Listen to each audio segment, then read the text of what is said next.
Good morning. આપણે chapter 2માં આગળ અભ્યાસ કરીએ. લાસ્ટ જે લેક્ચર હતો એની અંદર આપણે સ્ત્રી કેસરની રચના કર્યા હતા. આ સ્ત્રી કેસરની રચના અહીંયા ફરી એકવાર જોઈ લઈએ કે આપણે 3 ભાગ ભણ્યા હતા: પરાગાસન, પરાગવાહિની અને બીજાસન.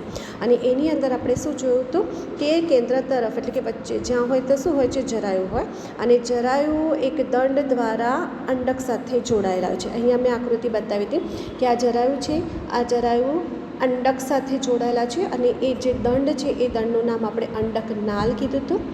જરાયું અંડક સાથે એક કેન્દ્ર દ્વારા જોડાયેલા છે જેને આપણે બીજ કેન્દ્ર તરીકે ઓળખ્યા હતા. અહીંયા આપણે MCQ પણ અભ્યાસ કરી ચૂક્યા હતા. સાથે સાથે આપણે જે લાક્ષણિક અંડક એટલે કે મહાબીજાણુધાનીની રચના વિશે અભ્યાસ કર્યો હતો. મહાબીજાણુધાનીની અંદર આપણે અંતઃઆવરણ, બાહ્ય અંડાવરણ, તે ઉપરાંત અહીંયા જે અંડાવરણ તરફ એક અંડાવરણથી ઘેરાયેલો જે ભાગ છે તે પ્રદેય, અને એક તરફ એક છિદ્ર જેવી રચના આવેલી છે જેને શું કહેવાય છે, અંડછિદ્ર તરીકે ઓળખવામાં આવે છે. અને અંડછિદ્રની બરાબર સામે અંડક તલ્ય ધ્રુવ આવેલા હોય છે. અને આપણે એવું કીધું હતું કે જે પ્રદેય છે એ પ્રદેય સંચિત ખોરાક ધરાવે છે. અહીંયા એક ભ્રૂણપૂટની વાત કરી હતી કે પ્રદેયની અંદરની તરફ એક મહાબીજાણુમાંથી એક ભ્રૂણપૂટનું સર્જન થાય છે. આટલે સુધીનો આપણે અભ્યાસ કર્યો હતો. હવે આ જે ભ્રૂણપૂટ છે એટલે કે માદા જન્યુજનકનું નિર્માણ કેવી રીતે થાય છે એ હવે આ ટોપિકની અંદર આપણે અભ્યાસ કરીશું. ઓકે, ચાલો હવે આપણે નવો ટોપિક સ્ટાર્ટ કરીશું: મહાબીજાણુજનક.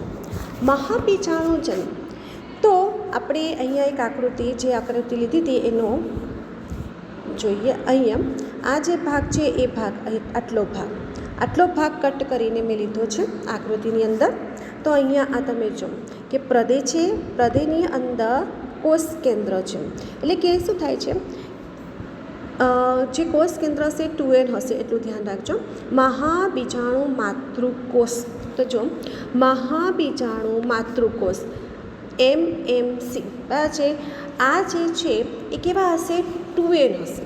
એક ધ્યાનમાં રાખવાનું છે કે કોની કેટલી સંખ્યા છે એ તમારે ધ્યાન રાખવાનું છે કે 2N છે એ 2Nનું Nમાં કેવી રીતે નિર્માણ થાય છે એ તમારે ધ્યાનમાં રાખવાનું છે.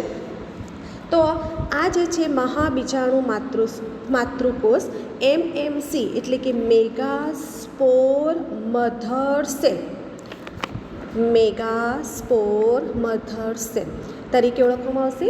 અને એનું અર્ધીકરણ થાય. હવે આપણને ખબર છે અર્ધીકરણ થાય એટલે 2Nનું NNમાં નિર્માણ થાય. આપણે 2Nનું N એવી રીતે નિર્માણ થાય. ઓકે, તો અહીંયા જે મહાબીજાણુ માતૃકોષ છે એનું અર્ધીકરણ થઈને મહાબીજાણુનું નિર્માણ થવાની જે ક્રિયા છે એને મહાબીજાણુજનન તરીકે ઓળખવામાં આવે છે. એટલે અહીંયા એક આપણી ડેફિનેશન મળી. તો અંડછિદ્ર ભાગમાં એક મહાબીજાણુ માતૃકોષ છે એનું વિભેદન થયું છે, અને એ વિભેદન થયું અને એ ઘટકોષ રસ અને કોષ કેન્દ્ર ધરાવે છે. એટલે અહીંયા આકૃતિ જોઈ લો. મહાબીજાણુ માતૃકોષ, એની અંદર કોષ કેન્દ્ર છે અને એની અંદર કોષ રસ છે. હવે એનું અર્ધીકરણ કરીએ તો સૌથી પહેલાં આ એક કોષ કેન્દ્ર છે એના 2 કોષ કેન્દ્ર એટલે 1 અને 2, તો મહાબીજાણુ દ્વિકોષીય રચનાનું નિર્માણ થશે. ફરી અર્ધીકરણ થશે તો આપણને 1, 2, 3, 4 એકકીય જન્યુનું નિર્માણ થશે. આ 4 એકકીય જન્યુ છે એમાંથી 3 મહાબીજાણુ, ઓકે, આ 3 મહાબીજાણુ અહીંયા લખ્યું છે એ અવનત પામશે. અવનત પામશે એટલે શું થશે, નાશ થઈ જશે. તો હવે તમારી પાસે એક જ મહાબીજાણુનું નિર્માણ થયું. તો એક મહાબીજાણુમાંથી એક ભ્રૂણપૂટનું નિર્માણ થાય છે એ ધ્યાનમાં રાખજો. એક મહાબીજાણુમાંથી એક ભ્રૂણપૂટનું નિર્માણ થાય છે. તો અહીંયા મહાબીજાણુ જનન છે એ થિયરી પૂછી શકાય. તો ડેફિનેશન લખવાનું કે મહાબીજાણુ માતૃકોષ છે એનું અર્ધીકરણ થઈને મહાબીજાણુનું નિર્માણ થશે. તો અહીંયા તમે જો કે અર્ધીકરણ થઈ એટલે આપણે 2 કોષીય રચના થઈ, અને એમાંથી ફરી અર્ધીકરણ થયું એટલે 4 મહાબીજાણુનું સર્જન થયું. 4 મહાબીજાણુમાંથી 3 અવનત પામે અને 1 સક્રિય થઈને મહાબીજાણુનું નિર્માણ થશે. હવે આ મહાબીજાણુ આગળ કેવી રીતે પ્રોસેસ કરશે એ જોઈએ. તો તમે જુઓ કે આ એક મહાબીજાણુ છે એક સક્રિય મહાબીજાણુ જોવાય છે, એક સક્રિય મહાબીજાણુ. એ સક્રિય મહાબીજાણુ એટલે કેવો હશે? એન. આ એનમાંથી માદા જન્યુજનક એટલે કે ભ્રૂણપૂટનો વિકાસ થાય છે ને આ એક મહાબીજાણુમાંથી એક ભ્રૂણપૂટનું નિર્માણ થાય એટલે એને એક બીજાણુક વિકાસ અથવા તો મોનોસ્પોરિક તરીકે ઓળખવામાં આવે છે. જોઈએ અહીંયા એક મહાબીજાણુ, એક એન, એનું અર્ધીકરણ થશે એટલે 2 એટલે કે દ્વિકોષ કેન્દ્રીય ભ્રૂણપૂટનું નિર્માણ થયું. બંને સામસામેના ધ્રુવ તરફ ગોઠવાયા, બંને કોષ કેન્દ્ર જે સામસામે વિરુદ્ધ ધ્રુવ પર ગોઠવાયા એનું ફરી અર્ધીકરણ થયું. તો અહીંયા આ એક છે એના 1 2 3 4 કોષ કેન્દ્ર, બીજા ધ્રુવ તરફ આપણને ફરી 4 કોષ કેન્દ્રીય રચના એટલે કે દ્વિકોષ કેન્દ્ર ભ્રૂણપૂટનું અર્ધીકરણ થતાં 4 કોષ કેન્દ્રીય ભ્રૂણપૂટ એટલે કે દરેક ધ્રુવ પર 4 કોષ કેન્દ્રનું નિર્માણ થયું. હવે આ જે 4 કોષ કેન્દ્રનું નિર્માણ થયું એનામાં આપણને જે રચના જોવા મળી જેની ગોઠવણી કરવાની છે એટલે કે આપણે ટોટલ 8 કોષ કેન્દ્રનું નિર્માણ થયું. હવે આ 8 કોષ કેન્દ્ર કેવી રીતે ગોઠવાય છે એ જોઈએ. તો આ જે 8 કોષ કેન્દ્ર ગોઠવણી છે એનામાં તમે જો કે એની જે ગોઠવણી છે એ 3 + 2 + 3 3 + 2 + 3 એટલે કે 3 જે છે અહીં લખ્યું છે કે અંડકતલ તરફ 3 કોષ કેન્દ્ર ગોઠવાય છે જેને પ્રતિધ્રુવ્ય કોષ તરીકે ઓળખવામાં આવે છે. મધ્ય તરફ છે જ્યાં મધ્ય તરફ આપણને 2 કોષ કેન્દ્ર ગોઠવાય છે જેને દ્વિધ્રુવ્ય કોષ કેન્દ્ર અને અણછિદ્ર તરફ આપણને 3 કોષ કેન્દ્ર ગોઠવાય છે. એમાંથી તમે જો કે એક જે છે મોટો છે કદમાં એનું નામ છે અંડકોષ અને બાકીના જે 2 છે એ 2ને સહાયક કોષ તરીકે ઓળખવામાં આવે છે. અહીંયા મેં સંખ્યા પણ લખી છે, જો ફરી જોઈ લઈએ. અહીંયા તમે જો કે પ્રતિધ્રુવ કોષોની સંખ્યા 3, દ્વિધ્રુવ્ય કોષ કેન્દ્ર એટલે મધ્યમાં ગોઠવાયેલા છે જેની સંખ્યા 2 અને અણછિદ્ર તરફ ગોઠવાયેલા છે એમાં 1 અંડકોષ અને 2 સહાયક કોષો એટલે 3 થયા એટલે 3 + 2 + 3ની ગોઠવણી થઈ. અને અણછિદ્ર તરફ આ MCQ છે, અણછિદ્ર તરફ આપણને 1 અંડકોષ અને 2 સહાયક કોષો ભેગા થઈને શેનું નિર્માણ થાય છે? તો 1 અંડકોષ અને 2 સહાયક કોષો ભેગા થઈને અંડ પ્રસાધનનું નિર્માણ થાય છે. તો અહીંયા આ રીતે આપણને ભ્રૂણપૂટનું નિર્માણ થયું એટલે જે આકૃતિ તૈયાર થઈ ને એ ભ્રૂણપૂટની થઈ. આ ભ્રૂણપૂટની રચના છે અને ગોઠવણી છે તો એની અંદર અંડકતલ તરફ કયા પ્રતિધ્રુવ કોષો, અણછિદ્ર તરફ કોષો ભેગા થઈ અને શું બનાવે છે? તો અંડ પ્રસાધનનું નિર્માણ થતું જોવા મળે છે. અને વચ્ચેના જે કોષો છે એ ભેગા થઈ દ્વિધ્રુવ્ય કોષ કેન્દ્રનું નિર્માણ કરે છે. હવે આપણે જ્યારે આ ગોઠવણી થાય છે 3 + 2 + 3 બરાબર છે તો અહીંયા તમે જુઓ કે અહીંયા આ પ્રતિધ્રુવ કોષો 3, અહીંયા 2n અને અહીંયા 1 અંડકોષ. આ ધ્યાન રાખજો, ફરી આપણે એની જરૂર પડશે. તો અહીંયા તમે જુઓ કે આખું આપણે માદા જન્યુજનક એટલે કે મહાબીજાણુજનક અને માદા જન્યુજનક 2 આકૃતિને આપણે બરાબર સમજી લીધી છે. એટલે કે મહાબીજાણુમાંથી આખી જે પ્રોસેસ થઈ એ પ્રોસેસની અંદર આપણને 3 + 2 + 3ની ગોઠવણીનું નિર્માણ થયું, ભ્રૂણપૂટનું નિર્માણ થયું એવું ધ્યાનમાં રહેશે. તો હવે આ જે ગોઠવણી છે ને બરાબર ધ્યાનમાં રાખજો. તો અહીંયા આપણે એક ઘટના જોઈ લીધી. હવે લઘુ બીજાણુજનન એટલે કે પરાગરજ અને પરાગરજનું નિર્માણ. આ થિયરી આપણે ભણી ચૂક્યા છે પણ સાથે એટલે લીધી છે કે બંને થિયરીને સમજશો તો બેવડું ફલન જલ્દી યાદ રહેશે. તો આપણે પરાગાશય, કોકેશનની અંદર પરાગાશય, આ પરાગાશયની મધ્યમાં આપણને લઘુ બીજાણુધાની, આપણે ફર્સ્ટ લેક્ચર છે એને ધ્યાનમાં લેજો. અને લઘુ બીજાણુધાની છે એના અંદર કોષોનો સમૂહ આવેલો છે અને એ બીજાણુજનક પેશી તરીકે ઓળખાય. અને આ જે બીજાણુજનક પેશી છે એનું નિર્માણ થયું. અહીંયા જે કોષોનો સમૂહ છે એટલે કે દરેક કોષ છે એ દરેક કોષ પરાગ માતૃકોષમાં નિર્માણ પામે છે એટલે કે લઘુ બીજાણુ માતૃકોષમાં નિર્માણ પામે છે. પહેલાંમાં શું હતું?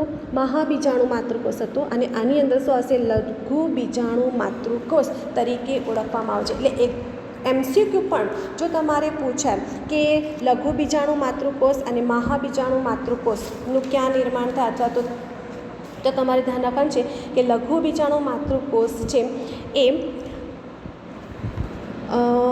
પુકેસરની અંદર જોવા મળશે અને એને પરાગ માતૃકોષ તરીકે ઓળખવામાં આવશે, એટલે એને કહેવામાં આવે છે પોલન મધર સેલ તરીકે ઓળખવામાં આવે છે. અહીંયા તમે જુઓ કે આ જે માતૃકોષ છે, જેવી રીતે આપણે મહાબીજાણુ માતૃકોષમાં અર્ધીકરણ કર્યું, સેમ અહીંયા લઘુ બીજાણુ માતૃકોષમાં, એટલે કે એક પરાગ માતૃકોષ. અહીંયા હું સંખ્યા એટલા માટે લખું છું કે ઘણી વખત MCQ પૂછાય છે.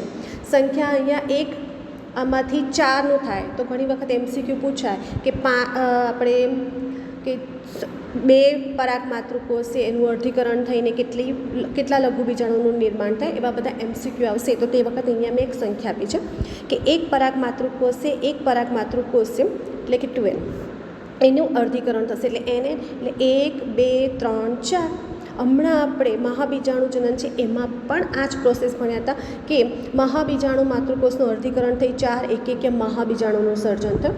સેમ અહીંયા લઘુ બીજાણુ માતૃકોષ છે એનું અર્ધીકરણ થઈને 4 લઘુ બીજાણુનું નિર્માણ થયું. 4 લઘુ બીજાણુકો અથવા તો પરાગરજ તરીકે ઓળખવામાં આવે છે. અને આ જે 4 ગોઠવણી છે, 4 કોષોની ગોઠવણી છે, એને પરાગ ચતુષ્ક કે લઘુ બીજાણુ ચતુષ્ક તરીકે ઓળખવામાં આવે છે. આ રીતે પરાગાશય છે એ પરાગાશય ઓકે, અને એ પરાગાશય પરિપક્વ બનશે અને પરાગ ચતુષ્કમાંથી લઘુ બીજાણુ શું થશે, હવે એકબીજાથી છૂટા પડશે. અહીંયાથી લઘુ બીજાણુ બધા છૂટા પડી ગયા અને એ બધા હવે શું બનશે, પરાગરજમાં વિકાસ પામે છે. અને લઘુ બીજાણુ ચતુષ્ક છે એ માંથી લઘુ બીજાણુનું છૂટા પડવાનું કામ થશે અને એ લઘુ બીજાણુ હવે પરાગરજ તરીકે વિકાસ પામે છે. સમજ પડી ગઈ? તો અહીંયા થયું લઘુ બીજાણુ જનન. હવે પરાગરજમાં વિકાસ પામશે તો પરાગરજ કેવી રચના છે એ જોઈએ. તો પરાગરજની રચના પણ આપણે ભણી ચૂક્યા છે કે પરાગરજ એટલે લઘુ બીજાણુ ધાનીમાં હજારોની સંખ્યામાં લઘુ બીજાણુ એટલે કે પરાગરજનું નિર્માણ થશે. પરાગરજ છે એ પરાગરજની રચના પણ ભણી ગયા છે. એની અંદર કોષ કેન્દ્ર, કોષરસ એટલે કે એક કોષ કેન્દ્રીય પરાગરજ હોય છે. બાહ્ય આવરણ છે એ બાહ્ય આવરણ સ્પોરોપોલિનનું બનેલું છે. અંત આવરણ છે સેલ્યુલોઝનું બનેલું છે. અને જ્યાં જ્યાં સ્પોરોપોલિનનું આવરણ નથી ત્યાં આપણને છિદ્ર જેવી રચના જોવા મળશે, જેને શું કીધું હતું આપણે, જનન છિદ્ર તરીકે ઓળખવામાં આવશે. આ જનન છિદ્રમાંથી શેનું નિર્માણ થશે, પરાગ નલિકાનું નિર્માણ થશે. આ જે પરાગરજ છે એની રચના પણ આપણે પહેલા ટોપિકની અંદર ભણી ગયા હતા. આ જે પરાગરજ છે એ પરાગરજની અંદર આપણને પરાગરજ જ્યારે પુકેસરમાં હોય તે વખતે જ પરાગરજ છે એ પરાગરજના જે કોષ કેન્દ્ર છે એ કોષ કેન્દ્રનું અર્ધીકરણ થશે, એટલે કે ત્યાં પરિપક્વ પરાગરજનું નિર્માણ થશે. એટલે કે પરાગાશયમાં હોય તે વખતે તેના કોષ કેન્દ્રનું વિભાજન થશે અને કોષ કેન્દ્રનું વિભાજન થઈ આપણને 2 પ્રકારના કોષનું નિર્માણ થશે. 2 પ્રકારના કોષનું નિર્માણ થશે. એમાં એક જે કોષ છે, આ MCQ તમને પૂછાય છે. આ જો દેખાય છે કે એક જે કોષ છે એ કોષ મોટો છે, દેખાય છે અહીંયા. આ જે એક કોષ છે એ કોષ કદમાં મોટો છે અને એક ખોરાક સંગ્રહ છે અને એને વાનસ્પતિક કોષ તરીકે ઓળખવામાં આવે છે. જેમાં આપણને આ રીતે રચના જોવા મળશે. ઓકે, એટલે તમને વાનસ્પતિક કોષ જો આ 2N છે અને 2Nનું અર્ધીકરણ થયું એટલે આપણે શું થયું, NN થયું, એટલે કે વાનસ્પતિક કોષનું નિર્માણ થયું, મોટો છે. જ્યારે બીજો જે છે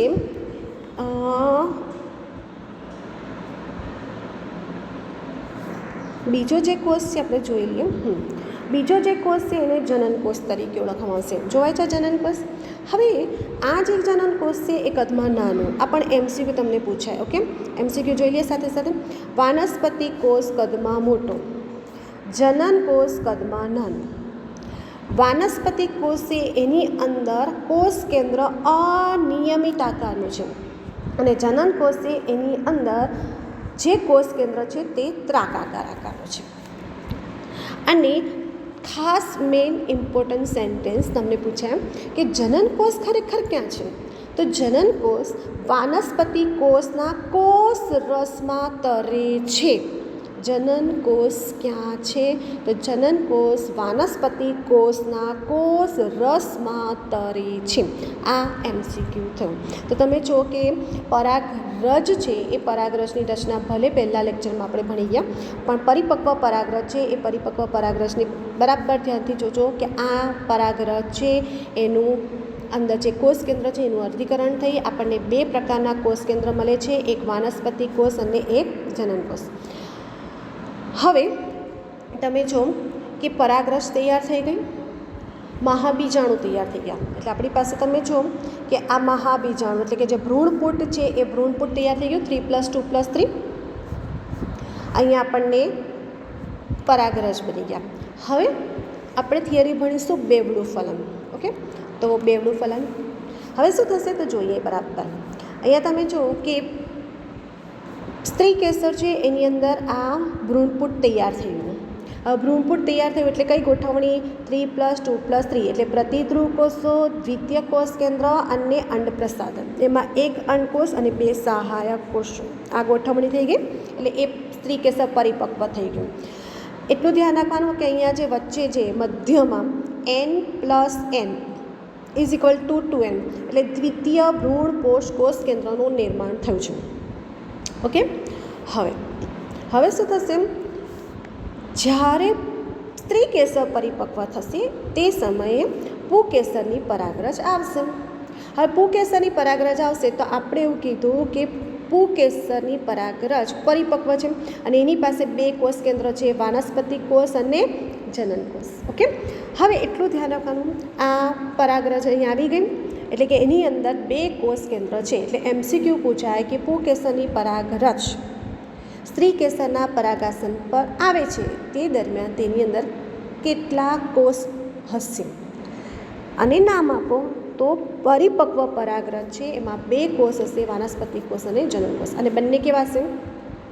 એકકીય. ઓકે, હવે શું થયું કે જનન છિદ્ર દ્વારા પરાગ નલિકાનું નિર્માણ થશે એટલે કે પરાગરજનું અંકુરણ થશે.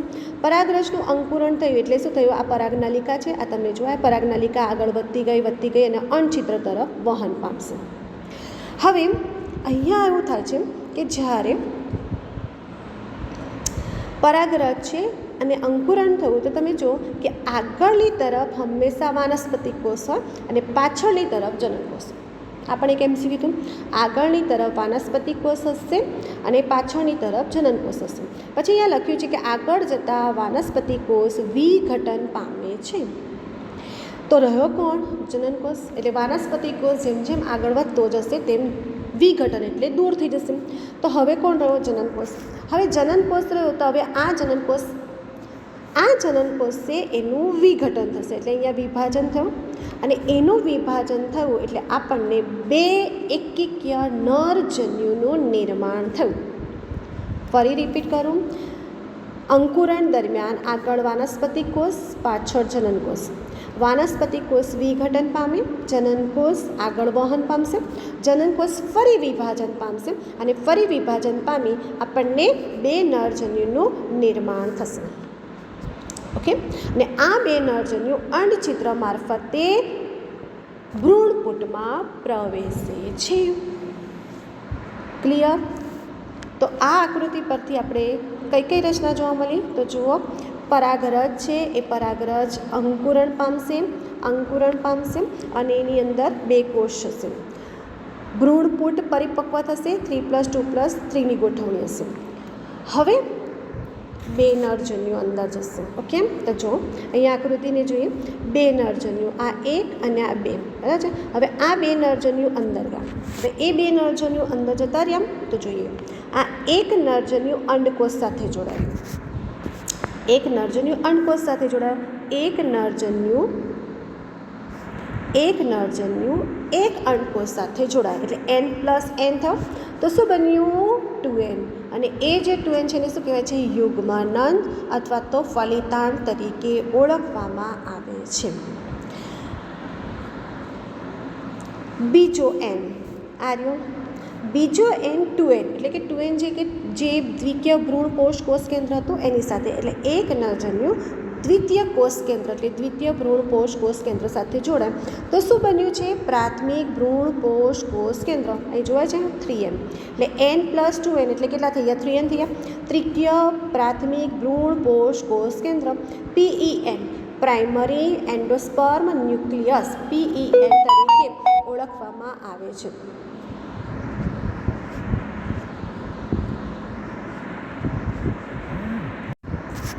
આ રીતે તમે જુઓ કે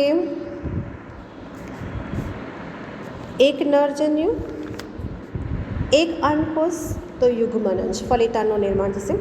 એક નરજન્યુ દ્વિતીય કોષ કેન્દ્ર સાથે જોડાય એટલે પ્રાથમિક ભ્રૂણપોષ કોષ કેન્દ્ર એટલે 2nનું નિર્માણ થશે. ઓકે, તો જો યુગ્મનંજ અને પ્રાથમિક ભ્રૂણપોષ કોષ કેન્દ્ર એટલે પ્રાઇમરી એન્ડોસ્પર્મ ન્યુક્લિયસનું નિર્માણ થશે. આમ બે નરજન્યુ ફલનની ક્રિયામાં ભાગ લે છે એટલા માટે એને બેવડા ફલન તરીકે ઓળખવામાં આવે છે.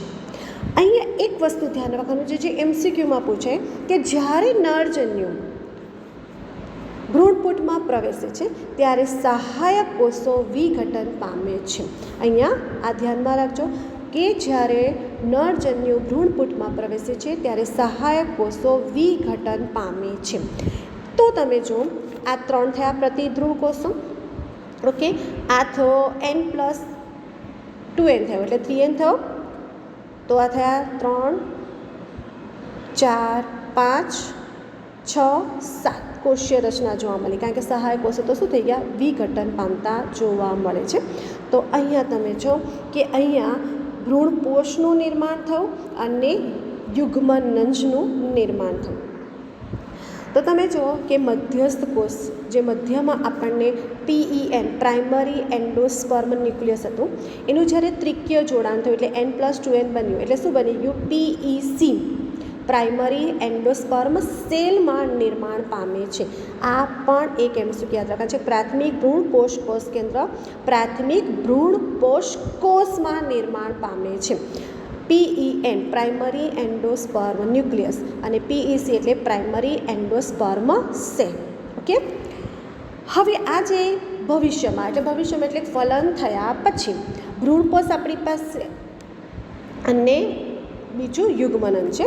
તો PEC છે એ PECમાંથી ભ્રૂણપોષનો વિકાસ થશે એટલે પ્રાઇમરી એન્ડોસ્પર્મ સેલ અથવા તો પ્રાથમિક ભ્રૂણપોષ કોષ કેન્દ્ર છે એના પરથી ભ્રૂણપોષનો વિકાસ થશે અને યુગ્મનંજ છે એમાંથી ભ્રૂણનો વિકાસ થશે. એટલે કે એ થઈ પશ્વ ફલન ઘટનાઓ થતી જોવા મળે છે. તો અહીંયા તમે જો કે આપણે જે આ ટોપિક છે એ ટોપિકની અંદર સ્ત્રીકેસરની જે રચના ભણ્યા એમાં ભ્રૂણપુટનું નિર્માણ કેવી રીતે થાય છે એ આપણે સમજ મેળવી. અહીંયાથી આપણને જે પણ MCQ હતા એની આપણે ચર્ચા કરી ચૂક્યા છે.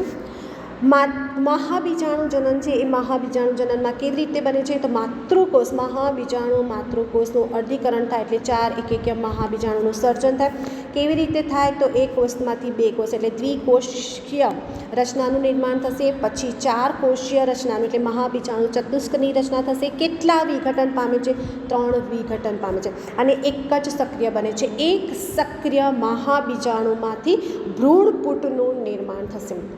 એક સક્રિય મહાબીજાણુમાંથી ભ્રૂણપુટનું નિર્માણ થયું એટલે એના કોષ કેન્દ્ર છે એનામાંથી 2 કોષ કેન્દ્રનું નિર્માણ થયું અને 4 કોષ કેન્દ્રનું નિર્માણ થયું. એટલે કે બંને તરફ એટલે કેટલી સંખ્યા થઈ? 8 કોષ કેન્દ્રનું નિર્માણ થયું. અને આ એક ભ્રૂણપુટમાંથી